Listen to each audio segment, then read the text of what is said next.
United States will visit India tomorrow for trade talks. Abhimanyu joins us with more details. Abhimanyu, what are you picking up?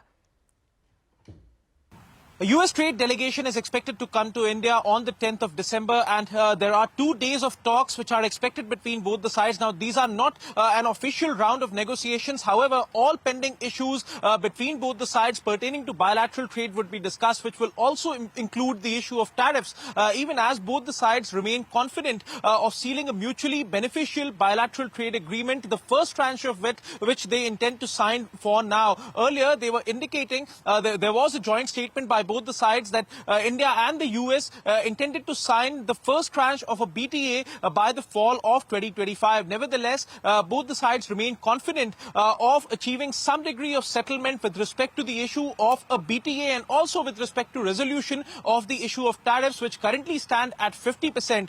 India is also aiming to diversify its overall energy import portfolio subject to availability at the right price, and India is also aiming to address the issue of tariffs. Now, despite imposition of tariffs by the United States, there was a 13.3% rise in India's exports to the United States in the first half of this financial year, even as India remains confident of resolving the pending issue of tariffs as well as all other pending issues with the United States. Abhimanyu, thank you for that update there. All eyes will be on what transpires from these negotiations later in the week. Now, US President Donald Trump has signaled